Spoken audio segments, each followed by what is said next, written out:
বাংলাদেশের প্রতিপক্ষ এখন নেপাল। সেই ম্যাচের দিকেই নজর, কারণ ম্যাচটা পরদিনই অর্থাৎ বুধবার বাংলাদেশ সময় দুপুর 2:45 নেপালের আনফা কমপ্লেক্সে বাংলাদেশ খেলবে নেপালের বিপক্ষে এবং ওই ম্যাচের স্বাগতিক নেপালকে বাংলাদেশের জুয়াদের হারাতে হবে। বাংলাদেশের ফুটবলের রিসেন্ট টাইমসের সবচেয়ে বড় সাফল্যটা যদি আপনি হিসাব করেন তাহলে নেপালে, যেটা মেয়েরা সাফ জিতেছিল, সিনিয়র মেয়েরা মানে মূল জাতীয় দল। আর এরপরে এবার সেই একই রকম ধারাবাহিকতা, সেমিফাইনালে ভারত, তাদেরকে টপকে যাওয়া গেল, বাংলাদেশের প্রতিপক্ষ এখন নেপাল। বাংলাদেশ কত দূর পারবে? দেখেন, ওই মেয়েদের সাফ চ্যাম্পিয়নশিপের কথা যখন আপনি বলছেন তখনও কিন্তু হচ্ছে সেমিফাইনালে বাংলাদেশ ইন্ডিয়াকে হারিয়েছিল এবং ফাইনালে বাংলাদেশ হচ্ছে নেপালকে হারিয়েছিল। এবার যে ইন্ডিয়ার সাথে এই ম্যাচটা, এটাই আসলে মানে বাংলাদেশের জন্য একটা চ্যালেঞ্জ ছিল, কারণ বাংলাদেশ গ্রুপ স্টেজে নেপালের কাছেই আসলে হেরে গিয়েছিল। সে কারণে বাংলাদেশ ভুটানকে না পেয়ে ইন্ডিয়াকে পেয়েছিল সেমিফাইনালে। যখন বাংলাদেশ এই ম্যাচটা খেললো তখন কিন্তু বোঝাই যাচ্ছে যে বাংলাদেশের টার্গেটটা কি। বাংলাদেশের টার্গেটটা ছিল নিজেদের জোনটা আসলে ক্লিয়ার রেখে বা ব্লক করে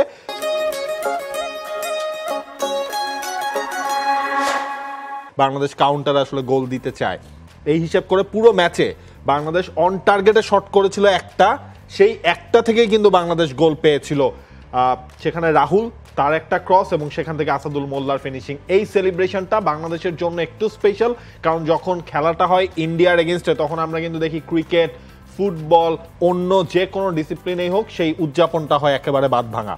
এই যে একটা মেন্টাল জিনিস থাকে যে ইন্ডিয়া ভার্সেস বাংলাদেশ, সেই জিনিসটাই বাংলাদেশ জয় করতে পেরেছে। বাংলাদেশ তো একই সঙ্গে আরও একটা জিনিস জয় করলো, সেটা হচ্ছে এই ইন্ডিয়ার কাছেই বাংলাদেশের যুবারা হেরেছিল 2022-এর ফাইনালে, এবং সেটাও টাই ব্রেকারে। তো সেই টাই ব্রেকারে গিয়েই বাংলাদেশ জিতলো এবং সেখানে নায়ক বনে গেলেন আসিফ।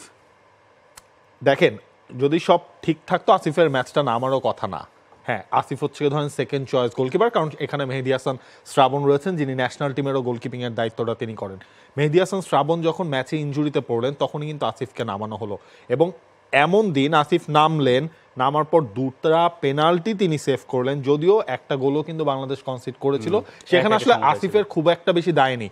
বক্সের মধ্যে বাংলাদেশের 6 জন ডিফেন্ডার ছিলেন এবং ওই ট্রানজিশনাল মোমেন্টটা আপনার মনে আছে, আমরা একসাথেই খেলাটা দেখছিলাম যে ওই 10 থেকে 15 মিনিট ইন্ডিয়া মিনিমাম 5 থেকে 6টা হচ্ছে গিয়ে আপনার আক্রমণ করেছে, যে 5 থেকে 6টাই আপনার গোল হতে পারতো। পোস্টে লেগেছে 2টা, পোস্টের বাম পাশ দিয়ে গেছে একটা। সুতরাং সেই জায়গায় আমার মনে হয় বাংলাদেশের জন্য একটা যে কাজ করার জায়গা, সেটা হচ্ছে যে বাংলাদেশের ডিফেন্ডিং এররগুলো আসলে করা যাবে না। মানে ওই জায়গাটাই বাংলাদেশ প্রচুর প্রেসারে পড়ে যায়।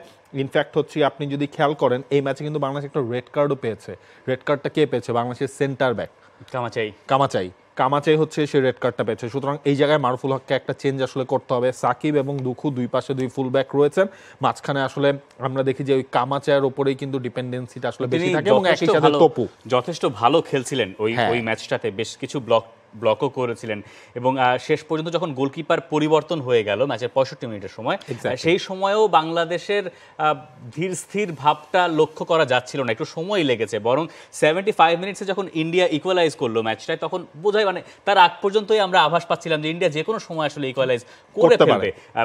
বাংলাদেশের এই জায়গাতেই তো সমস্যাটা, যে মারুফুল হক বাংলাদেশ দলের কোচ, তিনি নিশ্চয়ই একটা হিউজ ক্রেডিট পাবেন। মাত্র 2 সপ্তাহ ট্রেনিং করে এই দলকে নিয়ে তিনি নেপালে গেছেন, যাওয়ার আগে বলে গিয়েছিলেন যে ফাইনালটা আমরা খেলতেই চাই, এবং তিনি ফাইনালে দলকে কোয়ালিফাই করানোর পরে প্রেস কনফারেন্সে এসে মারুফুল হক বলছেন যে আমাদের দেশের জাতীয় সমস্যা হচ্ছে প্রথমে একটা গোল করে বসলে আমরা এরপরে খুব বেশি অপোনেন্টকে ইনভাইট করে বসি যে তোমরা আসো, আমাদেরকে গোলটা পারলে শোধ করে যাও। তো আপনি যখন 10 বার আক্রমণে যাবেন, একবার তো গোল হবে। দুনিয়ার যত ভালো ডিফেন্স হোক না কেন, তাদের পক্ষে ওইটা ঠেকানো সম্ভব হবে না। তো এই যে মেন্টাল ব্লক, যেটা মারুফুল হক নিজেও আইডেন্টিফাই করতে পারছেন এবং স্পষ্ট করে প্রেস কনফারেন্সে বলছেন, এটা কি এক ম্যাচে উত্তরানো সম্ভব হবে নেপালের সঙ্গে? দেখেন, এই জিনিসটা হচ্ছে টাফ। হ্যাঁ, টাফ কোন সেন্সে? এক হচ্ছে আপনার নেপালের এগেনস্টে বাংলাদেশ যখন হচ্ছে লাস্ট যখন আসলে খেললো, গ্রুপ স্টেজের ম্যাচটা খেললো, সেটাও যদি আপনি দেখেন বাংলাদেশ কিন্তু 2টা গোল বাংলাদেশ কনসিড করেছে। ন্যাশনাল টিমে আপনি যদি আসেন, এই যে বসুন্ধরা কিংস এরানায় লিড পেয়েও হচ্ছে গিয়ে লিড হারিয়ে ফেলা, শেষ দিকে যে গোল খাওয়া, এই জিনিসটা হচ্ছে মেন্টাল ব্লকটা আপনি তখনই কাটাতে পারবেন যখন হচ্ছে ফুটবলাররা মানে তাদের ইন্সপিরেশনটা থাকবে যে আমরা একটা ম্যাচ মানে যাই হোক ইন্ডিয়াকে আমরা হারিয়েছি, এই এক ম্যাচ এখন পার্টিকুলারলি টার্গেট করতে হবে, এখানে কোনো ভুল আসলে করা যাবে না। এবং সেই ভুলটা বাংলাদেশ যতখানি কমিয়ে আনতে পারবে নেপালের সঙ্গে জয়ের সম্ভাবনা ততই বাড়বে। যদিও বাংলাদেশের নেপালের সঙ্গে স্মৃতি এবারের টুর্নামেন্টে একদমই ভালো না। বাংলাদেশ গ্রুপ পর্বে নিজেদের দ্বিতীয় ম্যাচে নেপালের মুখোমুখি হয়েছিল, যে ম্যাচটায় বাংলাদেশকে ২০ মিনিটের ভেতরে ২-০ গোলে পিছিয়েও পড়তে হয়েছিল, যদিও এরপরে বাংলাদেশ একটা গোল শোধ করতে পেরেছে। বাংলাদেশ প্রথম ম্যাচ খেলেছিল যখন শ্রীলঙ্কার বিপক্ষে, নেপালের সঙ্গে ওই হারটাতেও আসলে কিছু জায়গায় বাংলাদেশ চাইলে নিজেদেরকে বোঝাতে পারে এই ভেবে যে মারুফুল হক ওই দলে, অর্থাৎ ওই নেপালের সঙ্গে যে দলটা নামিয়েছিলেন সেখানে তার সেরা একাদশ তিনি বাছাই করেন নাই, মিরাজুলের মতো ফুটবলারকে তিনি বসিয়ে রেখেছিলেন। কিন্তু 20 মিনিটসে যখন 2-0 গোলে একবার নেপাল এগিয়ে গেল, এরপরে বাংলাদেশের কোচ, বাংলাদেশ অনূর্ধ্ব 20 দলের কোচ বাধ্য হয়েছিলেন পরিবর্তনগুলো থেকে ফিরে এসে বরং তার রেগুলার চয়েস যারা রয়েছেন তাদেরকেই ব্যবহার করতে। পরে গিয়ে ম্যাচটায় শুধুমাত্র বাংলাদেশ ব্যবধানই কমাতে পেরেছিল। নেপাল তার উপরে আবার স্বাগতিক। আমরা এও জানি যে নেপালের সমর্থকেরা যখন মাঠে গলা ফাটান তখন যে কোনো দলের জন্য একটু মুশকিল হয়ে যায়। দেখেন ওই ম্যাচটাতে মিরাজুলকে পরে নামানো হয়েছিল, মিরাজুল পরে নেমেই কিন্তু আসলে গোল করেছিলেন। ফার্স্ট ম্যাচটায় মিরাজুল স্টার্ট করেছিলেন, নোভা পরে নেমেছিলেন। ফার্স্ট ম্যাচে শ্রীলঙ্কার সাথে হচ্ছে বাংলাদেশ যে 2 গোলে জিতলো, মিরাজুলের একটা গোল, নোভার একটা গোল। সেকেন্ড ম্যাচে নেপালের এগেনস্টে মিরাজুলের একমাত্র গোল। গতকালকে স্টার্টিং লাইন আপটা যদি আপনি দেখেন সেই জায়গায় কিন্তু দেখবেন মিরাজুল, নোভা দুইজনকে একসাথেই মারুফুল হক স্টার্ট করিয়েছিলেন। ওই আক্রমণ ভাগটা যদি আমরা দেখি, নোভা এক পাশে হচ্ছে গিয়ে আপনার রাব্বি রাহুল এবং অন্য পাশে ছিলেন আসাদুল মোল্লা, গতকালকের গোলটা আসলে যিনি করলেন। এবং মিরাজুল কিন্তু অনেকটা প্লে মেকারের ভূমিকায় গতকালকের ম্যাচটা আসলে খেলেছে।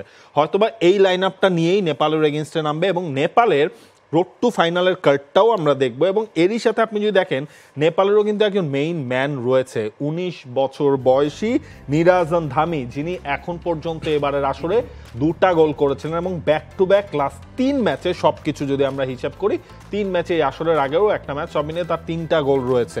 সুতরাং একদিকে যেমন মিরাজুল টপ স্কোরার হওয়ার রেসে তিনি রয়েছেন, তাকে চ্যালেঞ্জ আসলে জানাচ্ছেন সেই 19 বছর বয়সী নিরাজন ধামি। এই জায়গায় ব্যাটেলটা জমবে এবং বাংলাদেশের মেইন যে টার্গেটটা থাকবে ডিফেন্সিভলি খুবই স্ট্রং এবং সলিড এই ম্যাচে বাংলাদেশকে হতেই হবে। এবং আমার কাছে মনে হয় বাংলাদেশের এই ম্যাচে আরেকটা লক্ষ্য থাকা উচিত। লক্ষ্যটা এরকম, আপনি ইন্ডিয়াকে হারিয়েছেন সেমিফাইনালে, আই ক্যান আন্ডারস্ট্যান্ড যে ইন্ডিয়া আপনার বড় রাইভাল, আপনি তাদেরকে যখন হারাতে পেরেছেন আপনি আনন্দ করবেন, উল্লাস করবেন, উদযাপন করবেন। কিন্তু সেটা দিয়ে যদি ক্যারিড অ্যাওয়ে হয়ে যায় বাংলাদেশ দল, যদি তারা ভেবে বসে সব পেয়ে গেছি, ওখানেই শেষ। একটা চ্যাম্পিয়ন দল কখনো সেমিফাইনাল জিতলে ঠিক উল্লাসের বাঁধটা কোথায় দিতে হবে, কোথায় মাত্রাটা গেলে আর ছাড়াবে না, সেটা খুব ভালো মতো বোঝে। মারুফুল হক সেটা আরও ভালো বোঝেন, আমাদের চেয়েও ভালো বোঝেন। এবং আমার ধারণা তিনি ফুটবলারদের এই বার্তাটুকু স্পষ্টভাবে দেওয়ার চেষ্টা করবেন যে পা তোমাদেরকে মাটিতে রাখতে হবে। ইন্ডিয়াকে হারানো শেষ কথা না, শেষ কথা হওয়া উচিত এই দক্ষিণ এশিয়ায় বাংলাদেশ চ্যাম্পিয়ন, সেটা যেই লেভেলের ফুটবলে হোক। হ্যাঁ, বাংলাদেশের সিনিয়র পুরুষ ফুটবল টিম হয়তো এখনই খুব জোর দিয়ে বলা যাবে না যে তারা চ্যাম্পিয়ন হওয়ার মতো দল, কিন্তু সেই আকাঙ্ক্ষা যদি আপনার না থাকে, সেই আকাঙ্ক্ষার জায়গায় আপনি পৌঁছাবেন কি করে? পৌঁছাবেন তো এই অনূর্ধ্ব 20 দিয়েই, এরপরে তো আর কোনো সিনিয়র টিম ওই অর্থে নাই। তো এইটাই আসলে চাওয়া, যে কারণ আপনি ম্যাচ তো খেলেছেন সোমবারে, আপনাকে বুধবারে আবার আরেকটা ফাইনাল খেলতে হচ্ছে, মাঝখানে আপনি একটা ট্রেনিং সেশন পাচ্ছেন, তাই না? সেটা কি ট্রেনিং সেশন নাকি রিকভারি সেশন, এটাও আপনি পরিষ্কার না, যেহেতু টুর্নামেন্টটা অল্প কিছুদিন সময়ের ভেতর নিতে হয়। এই চ্যালেঞ্জগুলো মাথায় রেখেই বাংলাদেশকে, এবং দুটো সেমিফাইনালে যেহেতু টাই ব্রেকারে গড়িয়েছে, এইখানে এই ব্যাপারটা বোঝা দরকার যে বাংলাদেশকে মাটিতে পা রেখে এবং নিজেদেরকে আন্ডারডগ ভেবে নেপালের বিপক্ষে মাঠে নামলে বোধ হয় বাংলাদেশের ক্ষেত্রে সুবিধা হতে পারে। আনফা কমপ্লেক্সে এই ম্যাচের আগে অবশ্য কথা বলেছেন কোচ মারুফুল হক, তিনি যেটা বলছেন সেটাই শুনে নেওয়া যাক। ফাইনালে নেপাল অবশ্যই সবসময় বেশ শক্ত প্রতিপক্ষ বাংলাদেশের জন্য, এবং এই সাইডটা অনেক স্ট্রং এবং ট্যালেন্টেড প্লেয়ার আছে নেপাল টিমটাতে। তারপর আমি আশাবাদী যে ফাইনালে একটা ভালো ম্যাচ হবে এবং আমাদের চ্যাম্পিয়ন হওয়ার চান্স রয়েছে ইনশাল্লাহ। এই প্রেস কনফারেন্সে আমার ফেভারিট পার্ট হচ্ছে যেটা আপনি আমাকে খুঁজে দেখালেন, জেনজিরা চেয়েছে মারুফুল হক একেবারে ওটাই স্পষ্ট করে তিনি বলেছেন প্রেস কনফারেন্সে, যে জেনজিরা চেয়েছে আমরা ইন্ডিয়াকে, মানে বাংলাদেশ ইন্ডিয়াকে হারাক, তিনি সেই আশা পূরণ করে দিয়েছে। মারুফুল হক এই শুধুমাত্র এই স্টেটমেন্টটার জন্য এই প্রেস কনফারেন্সকে বহুদিন মনে রাখা যাবে। এবং একটা দেখেন, এই দলটা কিন্তু আসলেই জেনারেশন পরিষ্কারভাবে তারা জিতেছে। এখন একটা ম্যাচেই বাকি, সেই ম্যাচটা আগামীকাল। দেখা যাক সাফ আন্ডার 20 শিরোপাটা বাংলাদেশ নেপাল থেকে নিজেদের দেশে নিয়ে আসতে পারবে কিনা। একটা প্রসঙ্গ আছে, সেটা হচ্ছে যে আন্ডার-20 যেহেতু জেনজি হওয়া ছাড়া আর কোনো উপায় নাই কিন্তু, ঠিক আছে। আর যদিও অনেকে অনেক রকম কথা বলার চেষ্টা করেন, তবে আমার প্রত্যাশার জায়গায় এইটুকুও থাকবে, সেটা হচ্ছে ভাই দয়া করে বয়সের যে ব্যাপারটা, আন্ডার-17 মানে আন্ডার-17ই খেলান, আন্ডার-19 মানে আন্ডার-19ই খেলান। তাতে সুবিধা যেটা হবে, ওই যেই ছেলেটার কারো বয়স যদি বেশি থেকে থাকে সে অন্তত পক্ষে ইনফেরিয়র ফিল করবে না। এই যে একটা দোনোমনো ভাব থাকার কথা যে আমার বয়স তো এত না রে ভাই, আমাদের দেশে যে অভ্যাসটা আছে সার্টিফিকেটের এইজ বলে একটা ব্যাপার আছে, আমার আপনার বা বাংলাদেশের 99% মানুষের সম্ভবত ক্ষেত্রে এইটা সত্য। খেলার ক্ষেত্রে এই ব্যাপারটা থেকে আমাদের বেরিয়ে আসতে হবে, তাতে করেই খেলায় উন্নতি হবে। নইলে আন্ডার-19 টিম আপনি এখন খুব সাফল্য পেলেন, কিন্তু দেখা গেল যে আন্ডার-19 টিমের 4-5 জনের বয়স হলো ধরেন 24-25। এই ব্যাপারটা যখন তারা ন্যাশনাল টিমে যায় আর 5 বছর একটা ট্রানজিশন টাইম হয়তো লাগে, তাতে তার বয়সটা কত গিয়ে দাঁড়ায়, এবং সে গিয়ে যখন কম্পিট করে তখন ওই তার সাথে সিনিয়র প্লেয়ার, তার ভেতরে যে জুনিয়র মেন্টালিটিটা থেকে যায়, এই মেন্টালিটির ব্যারিয়ার থেকে তো সে বের হতে পারে না। মানে ওই বয়সটা হচ্ছে তখন তারা মনের দিক থেকে তরুণ থাকে, হ্যাঁ এটাই আসলে তাদের, যেটা খেলার মাঠে বোঝা যায় আর কি অনেক সময়। For more updates, subscribe to our YouTube channel and click on the bell icon. Follow us on Facebook and Instagram. Download T-Sports app to enjoy exciting games and highlights. Visit tsports.com.